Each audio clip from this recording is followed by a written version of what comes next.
Welcome everybody to the June 3rd Thursday Web Forum. I'm Hillary Morris. As always, I work on user support and communications for both the South Atlantic and the Southeast Conservation Blueprints. And for the last years, we've been hosting this Web Forum the third Thursday of the month at 10 a.m. to give folks like you a chance to ask questions, provide input to help guide the future of conservation here in our region. So here is our usual agenda for the Web Forum. I'll start by introducing our speaker, then we'll hear a presentation for 30 to 40 minutes on the monthly topic. We'll have plenty of time at the end for Q&A and discussion, and then I'll wrap up by previewing the next webinar. And sometimes I do some staff updates. We're going to skip that this month because I don't really have anything that exciting to share. So I'm going to put us in silent mode so that we don't have background noise. So if you need to speak up at any point, you'll just hit *6 to unmute your line. Or you can post questions during using the chat box during the presentation or after, and I'll keep an eye on that and look for opportunities to bring up those questions. So before I mute everybody, does anyone have any questions or comments? The conference is now in silent mode. All right, so with that, I'm just going to introduce our speaker today. We're going to be hearing from Nathan Tarr. He's a research associate at the Biodiversity and Spatial Information Center, which is part of the North Carolina Cooperative Fish and Wildlife Research Unit at NC State. So he's going to be giving us an update on kind of the current and future directions of the USGS Gap program. So with that, Nathan, I'm going to hand things over to you. Just go ahead and hit *6 to unmute your phone line, and you can share your screen when you're ready.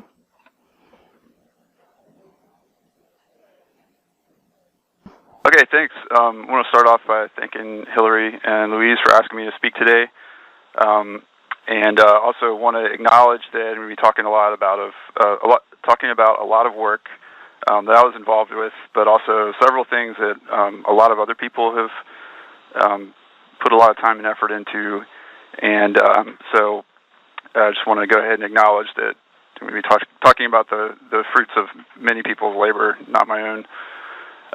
And my talk today is going to be in two parts. The first is I'm just going to try to give a quick, very brief rundown of the GAP program and the data sets that we manage. And then I'm going to shift into going through some examples of different research projects that we've done with GAP data that I think might be of interest to folks in the Southeast.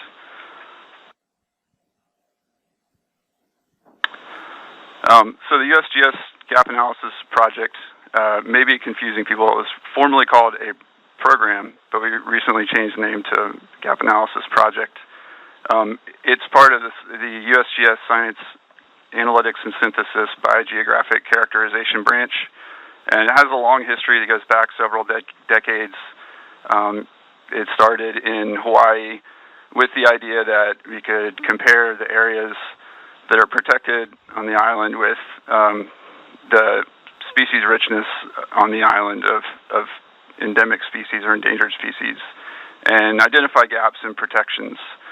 And so this is a basic concept that has a lot of applications, and so it became popular and was instituted in many other states in decades that followed. And then it was shifted from a state extent, sort of state focus, to a regional focus, and there were regional gap projects for the Southwest, the Northwest, and the Southeast.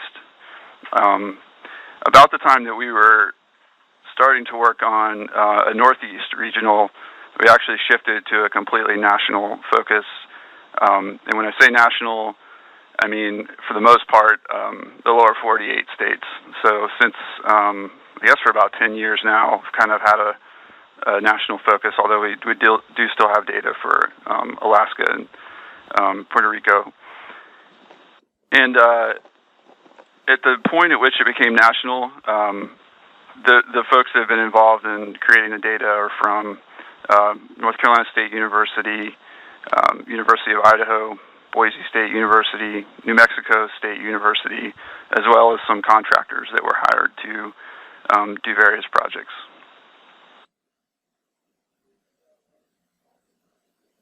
So in the previous slide, I showed an example of a gap analysis based on sort of overlaying maps of richness of species of interest with protected areas.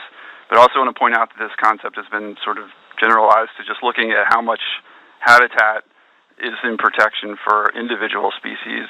And this is also done with land cover types as well. So we do gap analyses for individual species and individual ecosystems. And we do that using a land cover map, protected areas, species distribution models, or I guess habitat distribution models, to generate these calculations. And so I'm going to talk about these sort of 4 data sets, land cover, protected areas, and species data, which when I say that, we have some somewhat possibly confusing terminology to other folks, which is that in the past, the efforts to do terrestrial species work has been separated from aquatic species, and that's sort of changing. And so, but they're still sort of separate efforts. And so we have terrestrial data, and then there's also an aquatic gap, which is obviously affiliated with us, and we work as a part of the same effort. I'm actually not going to talk a lot about that today because it sort of has a different pedigree, and the analyses that I'm going to present are not using fish data yet. So the land cover data that we help with at this point sort of started out as an effort to create state and regional land cover maps that were GAP specific products. And then in the past years, we sort of joined forces with the landscape fire and resource management planning tools, which is Landfire.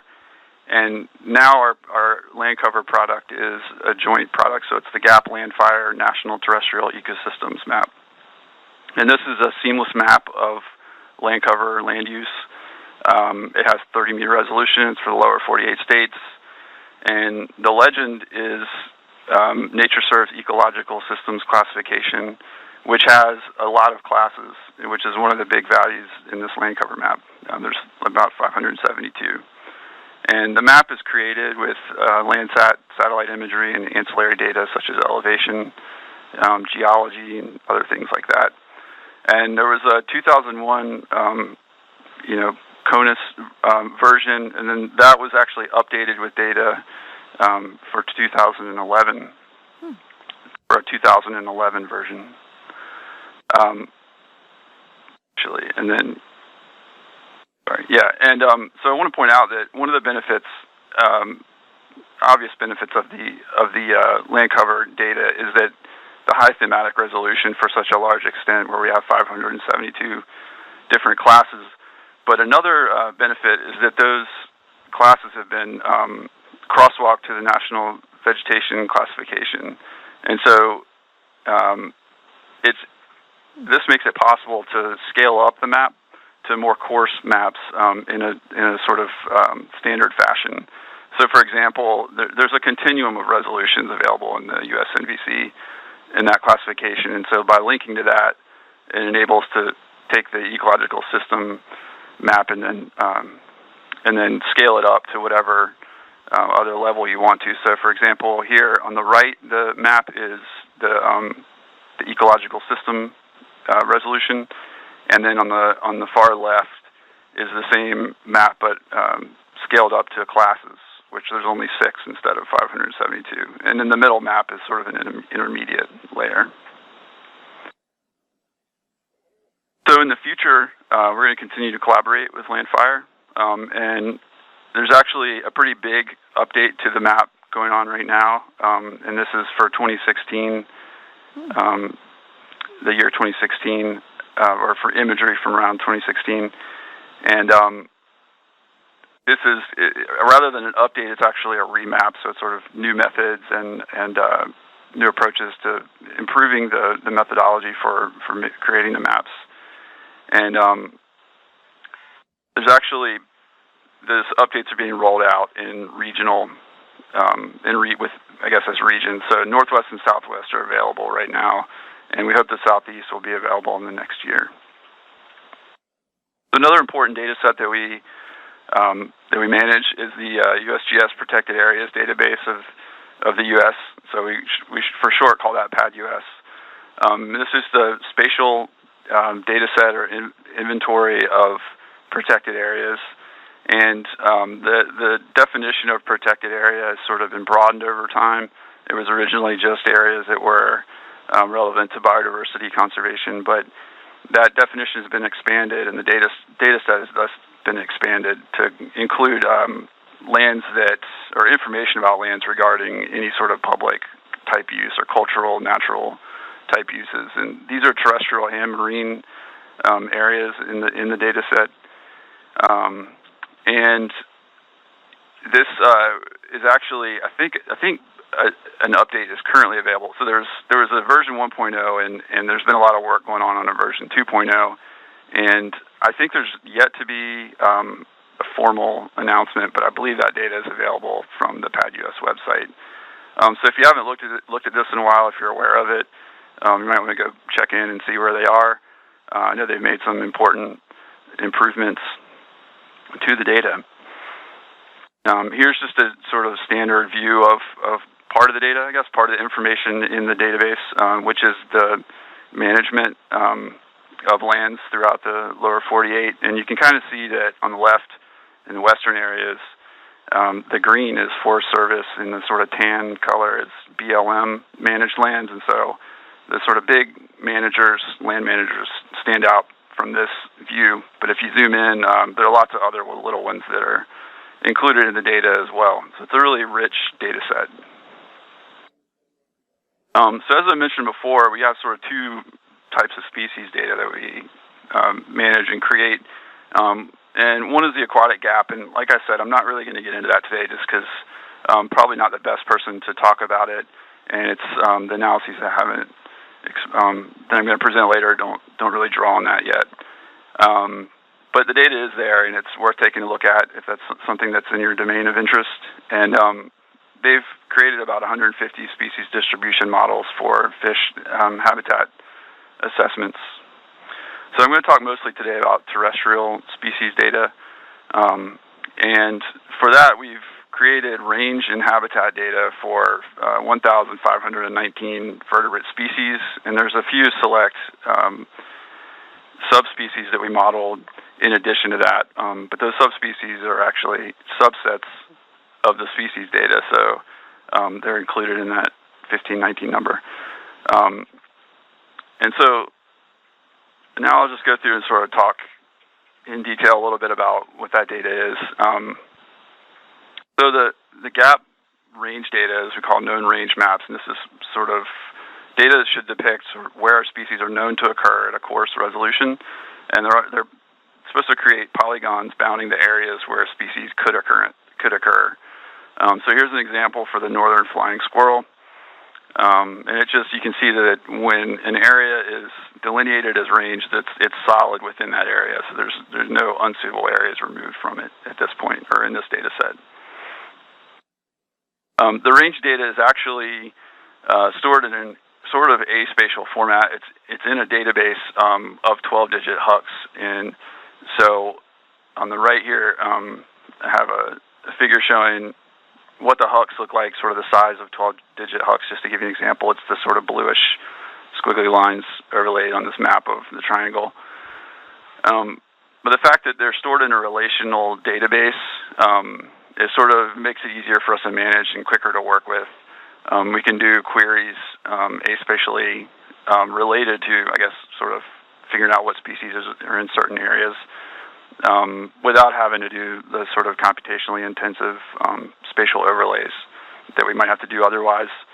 And so the range maps are actually 4 range maps in one, and so because there's 4 attributes attributed to each HUC for each species, and those are presence, origin, season, and breeding.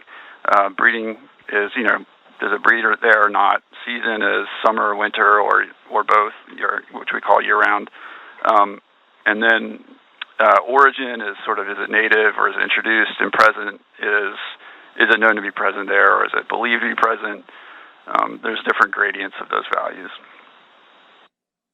So all the terrestrial species data is probably most easily accessed for users from a certain web page, which you can get to by going to the Gap Analysis website.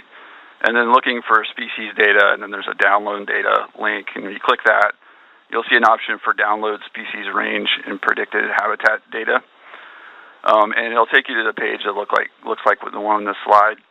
And it's just a table of species, and then columns for the different things that you can access. And there's a search field, so you can put in a species and narrow it down. So I put in northern flying squirrel and got these 3 back. And so what's available is a habitat model report that has information about the model used to create the habitat map for that species, the range data, the habitat data, and a species viewer that allows you to sort of explore the maps. And so the sort of, you probably can't see them in the slide, but the arrow icons will allow you to just, from this website, download a zip file of the data for that species. But another really valuable and important thing that we have on there is the eye icon will take you to a Sciencebase item for that data. And so there's an item for each species and also an item for the range data and the habitat data. And so this is the one for the range map. This is what the part of the website will look like when you get to it. And just to show you that it has a lot of metadata, sort of anything you'd want to know about it that we can tell you is on this Sciencebase item. And you can also download the data from there as well if you would like. So for the gap terrestrial species habitat maps, we used a deductive modeling method, which was good because it allowed us to build models for species that we didn't have a lot of information on. And also the time that we started doing the habitat modeling, there just wasn't a lot of data available. That's sort of changed. There wasn't a lot of occurrence data available, and that sort of changed. I'll talk about that a little bit later. But these models are just depicting the suitable environments and conditions for a species. And we built them by reviewing literature on habitat requirements and habitat associations of the species, entering that information into a database, and then applying it to spatial data. And that was data layers like the gap land cover, elevation data that we created, or I guess we didn't create it, but we adapted, and some hydrography data, and then other things like that are derivatives of land cover, like forest or open interior. The models are generally for a time scale of about 10 years, and that are built upon 2001 maps, but we're going to rerun them on 2016 data when that becomes available in a couple of years. So back to this data download page. If you click on the information icon, it'll take you to the Sciencebase item for that species habitat map model data. And I'll just say, if you're not familiar with Sciencebase, it's like a federal repository for data. So there's a ton of stuff on there, and we have added a lot of data to it. But it's actually pretty handy.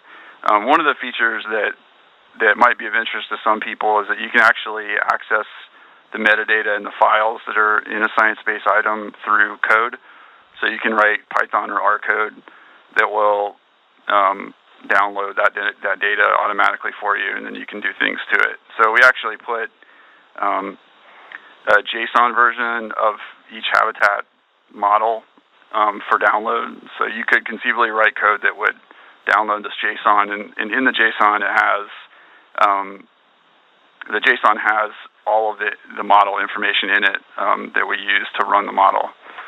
So you could use that for reference and possibly for other projects.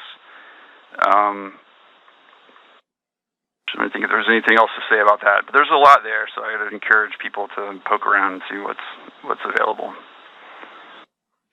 So another thing I'll go through is this habitat model report, which is sort of more for a reader view, for a human to read. It's not machine readable, and it's just packaged a little bit more nicely than some of the information on Sciencebase. So it's just a PDF that you can get, and for a given species, it tells you there's like a title page. I'm just going to walk through some of the portions of it, because it's like 30 pages long. But anyway, on the first page, you can get some taxonomic information, and then who worked on it, what year it was worked on, and then there's a sort of preview of what the the map looks like for that, the habitat map looks like for that species. And then there's a table that that shows what parameters were used to build the model, or what basically the contents of the model. And so one part of that is things like I said, elevation or distance to water. Those are types of things that are in the models. And so there's a row for each of those in this table. And in the columns, you'll notice there's 6 columns, one for each region. And that's because even though we were modeling nationally, we did that by building regional models that we then mosaicked for the national model so that we could actually use different model design for different regions if that was necessary or useful. And so that's all in here. And then there's also a table showing which ecological systems the species was attributed to in the model as well. And that's a very long list. All the one on this page are zeros, which means this northern flying squirrel is not associated with these systems, but there were others that it was, of course. It also gives a list of citations. And so finally, then I mentioned the species viewer before, so you can click on that link and it'll take you to this new species viewer we have, where you can explore the data, the range data, and the habitat map. And you can tell from looking at this, I didn't mention earlier, but the utility of the range data for us is that we were able to constrain the habitat models to within the range. So that's important because species have only been documented. Some species have only been documented in certain geographic areas, but the conditions that exist that are suitable for that species within that area actually extend to a broader extent. So if we did not have this range mask, then we would end up with models that put species in geographies they've never existed in.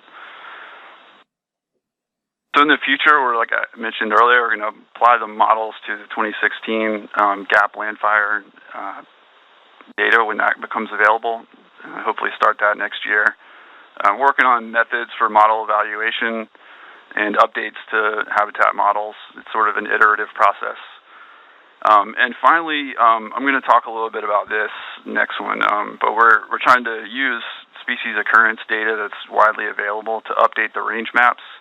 And there are some challenges to that, but there's a lot of information available, and I think it can help with updating partially updating our range maps. So now I'm going to go through a few slides and just sort of talk about that topic. And I'll say up front, if this is a topic of interest to anybody on the call, get in touch. I think that this is very useful to us in-house. But I also feel that it might have some benefit to other people, and it's probably going to end up being in a format that can be easily transferred to other projects and shared as well. So you may be aware that in recent years there have been the development of really large databases of species occurrence records for the whole world. The biggest one is probably Global Biodiversity Information Facility, called GBIF for short. And that one actually aggregates data from other databases, so it has data from eBird, iNaturalist, museum collections, and lots of other things. And they're up to over 1 billion records at this point for all the species. And bison is a USGS database that's similar, and that's another example. So there's just a lot of data available, and it's being used for species distribution modeling, environmental niche modeling, already by some folks, and so it's a really desirable thing. It's also, it's sort of the simplest level. It can be used to summarize the occurrence of species within regions of interest, such as counties, HUCs, or some sort of grid cells. And so we're sort of taking that approach to use that value of the data for our range maps, like as I said, which are attributed to HUCs. So we're attributing the presence of a species to a HUC, and so if we can harness all this data to come up with which HUCs have a lot of evidence for the species occurring there, then that's really beneficial to us. But of course there are issues with the data, the biggest ones being inconsistent quality of the occurrence records, as well as the attributes that are included for each record. Depending on the database that or the source of the data. They can have completely different attributes available. And then that just leads to a lot of decisions that have to be made about cleaning the data and filtering decisions. And, for a lot of uses, we feel like those decisions about how you clean and filter data they're going to be consequential for the outcomes or the outputs from models or the outcomes from analyses. So we're trying to develop a framework for filtering records and documenting them well.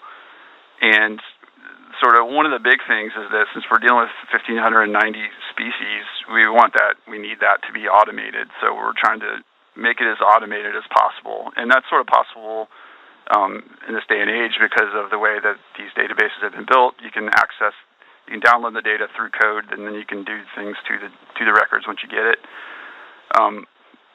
The other thing we're putting an emphasis on is documentation, so that it's possible to go back and say, all right, how did we filter this species or this query of data and why? And maybe filter it different ways and have two different versions or two different queries of the same species, same time period, and things like that.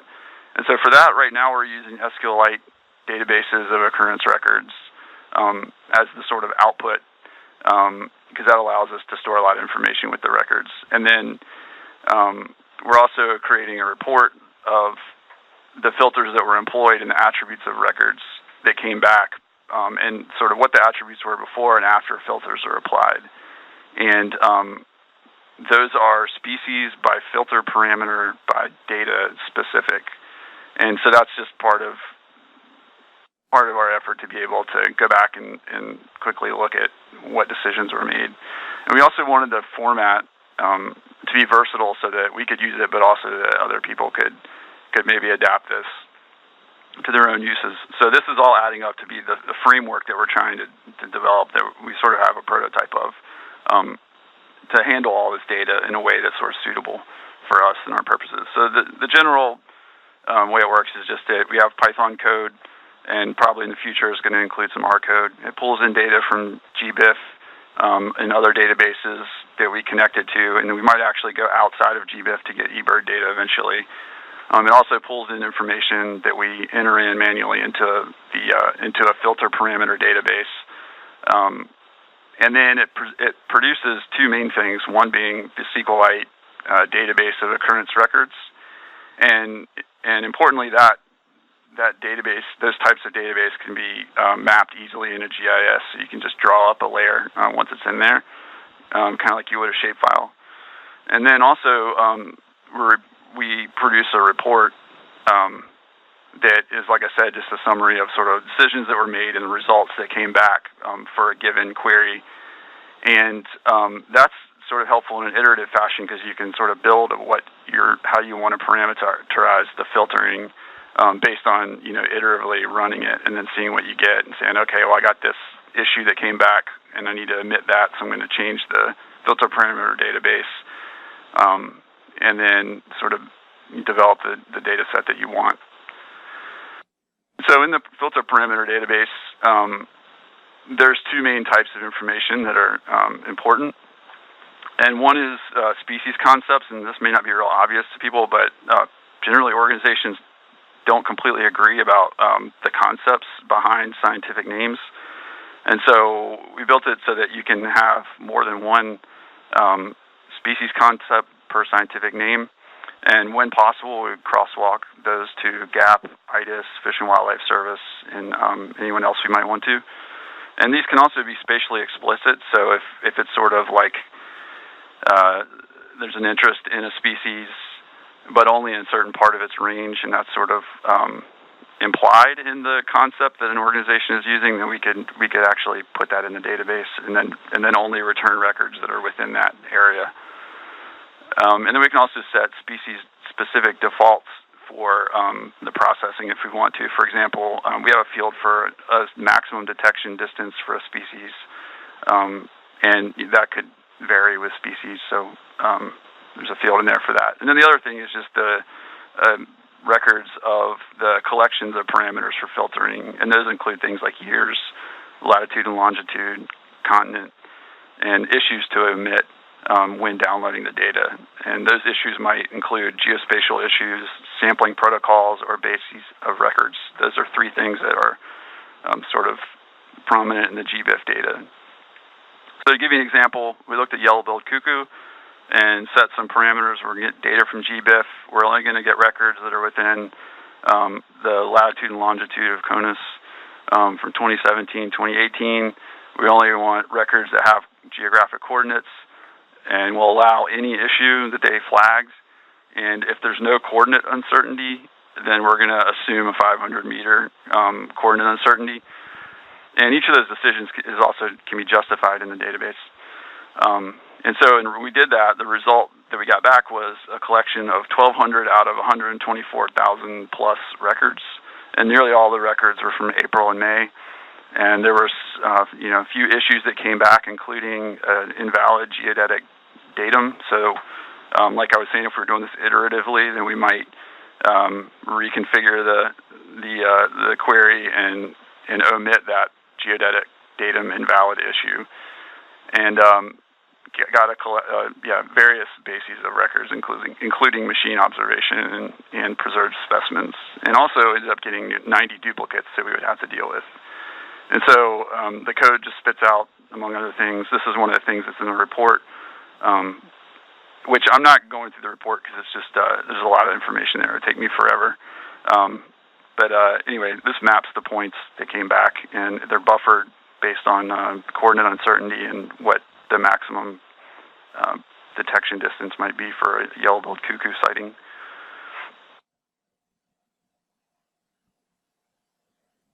Okay, so I'm way behind on time.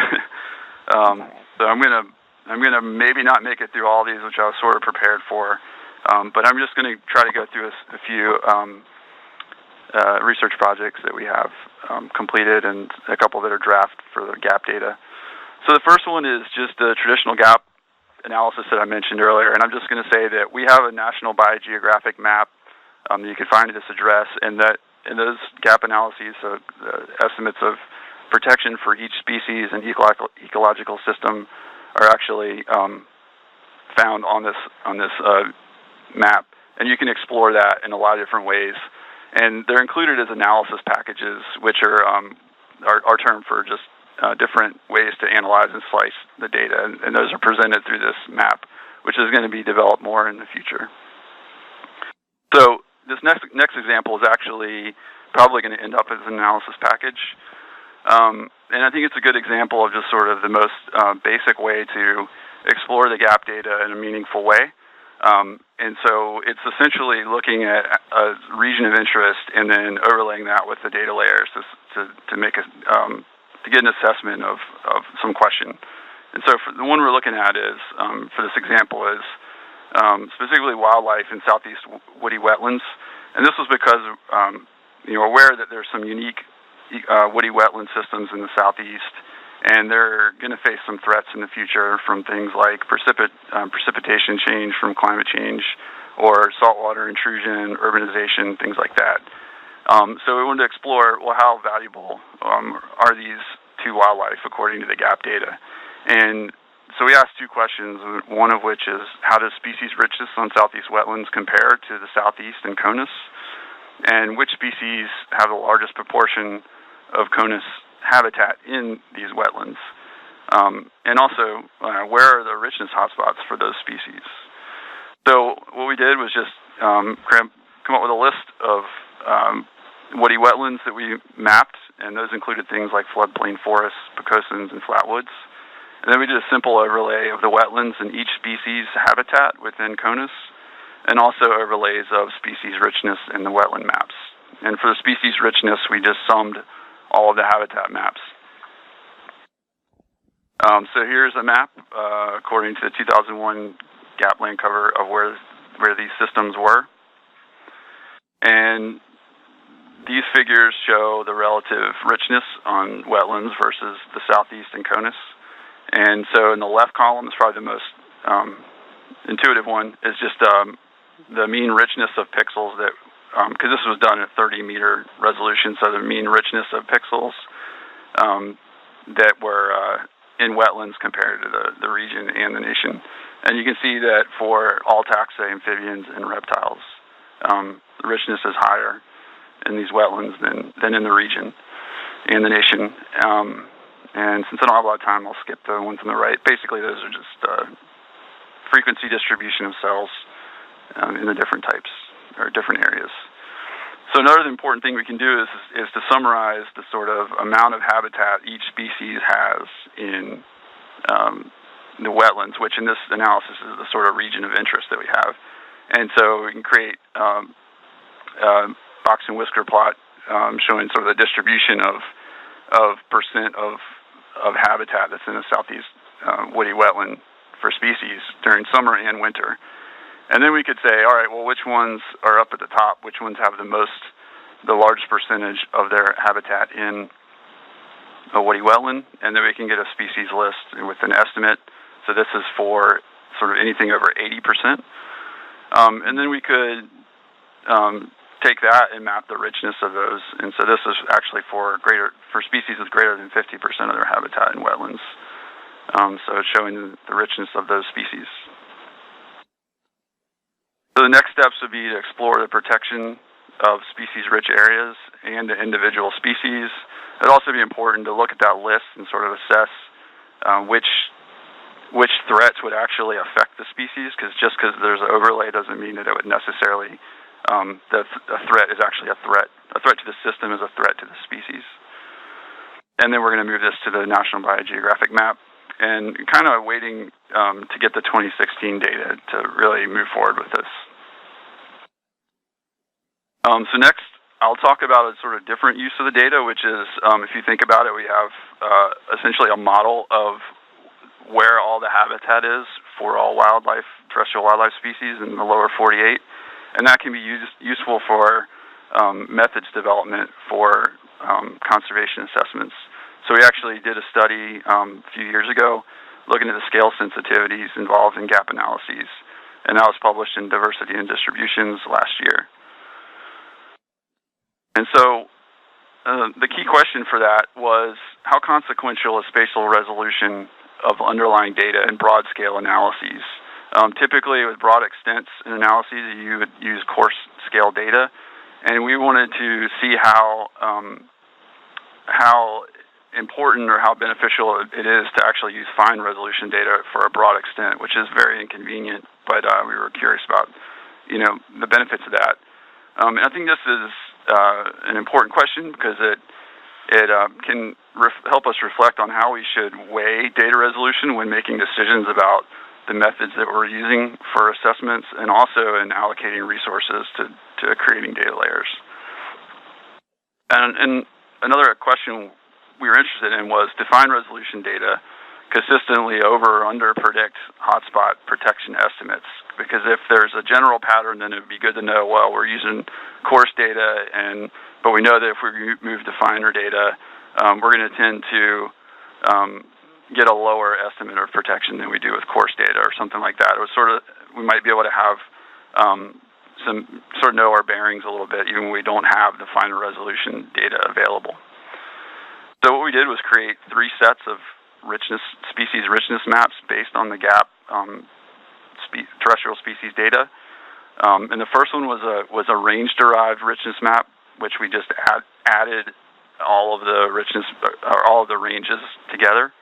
The second one was a 30-meter resolution habitat map based species richness map, and the third one was a coarsened version of that, where we said, let's create a 1 kilometer version or 1 kilometer resolution richness map with a rule where any 1 kilometer cell with a 30 meter habitat cell within it gets called habitat as well. And so importantly, these are all related to each other because the 30-meter data is masked by the range data, and the 1 kilometer data was generated from the 30-meter data. So they're essentially nested, and they allow us to make comparisons and reflect on the effects of resolution on what we would see in results. So we compared richness hotspot maps and also protections of hotspots, or estimates of protections of hotspots across the different data resolutions. And we also looked at how that varies with the percentage that you use to define a hotspot, whether it was 99% or 95 or 90, and that'll make a little more sense later when I show some figures. So this was our result, our main result, I guess, which is, so these are maps they're species richness maps from the different data sets for reptiles, amphibians, birds, and amphibians. And let me explain the colors you're seeing. So all this analysis was done at 30 meter, which at a map this small, things disappear if they're not dense. So we actually coarsened the results to a larger grid size and portrayed what density of those larger cells actually have hotspots in them. Okay, so a dark red color means that area is like solid richness hotspot. And then a lighter yellow color would mean that there are a few hotspots within this pixel in that location. So it's sort of the density of richness pixels. But as you can see, the range-derived data depicts hotspots that are much more constrained than the 30-meter data does. And actually, the 1 kilometer data visually looks more similar to the range data than it does the 30-meter data. And so I think this underscores that there may be a big benefit in even going from 1 kilometer to 30 meter. Okay, so one of the important things too that I would point out is that the 30 meter data identified hotspots that were not within the hotspots identified by the range data. And so if you look in the Northwest for amphibians, there were amphibian hotspots in the Northwest that were not identified with the 1 kilometer or the range data. Okay, so on the question of estimates of protection and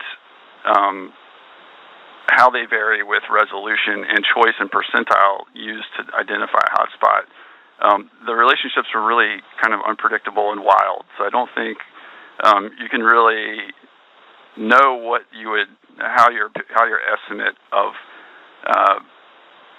protection would change if you went to a higher resolution. So the green arrow shows the point at which we mapped, which was like 95% of a cutoff for hotspots. And then if we look at this for all the different taxa, you can see there's just a lot of variation in the patterns. It's just a lot going on. It's kind of crazy and hard to predict. So in conclusion, higher spatial resolution is beneficial at very large extents. And this is because the accuracy of your depictions of spatial patterns are influenced by the spatial resolution. But also point out that we're all limited by data resolution. There's always a finer resolution we could go to. So it's just something to be aware of. I still think we just use the best data that we have available. And coarse data may not direct us to actual hotspots. For example, we would have missed the amphibian hotspots in the Pacific Northwest if we had relied on the coarse data to direct us to where to look for the pattern with finer data. And I don't really have time to explain, I think, exactly what's going on with this whole phenomenon. But at the core of it is, I'll just say, is I think commission error. And so it also sort of underscores the value in minimizing commission error in maps. Okay, so I think I'm at 45 minutes, so I should probably stop. But I will, I guess, before I do that, just say the last two things I was going to talk about. One was just another sort of use of the gap data as kind of a sandbox for developing methods and testing out sensitivities and things like that. And that's related to a multi-species approach to landscape pattern analysis. And we have a paper on that in review right now in landscape ecology.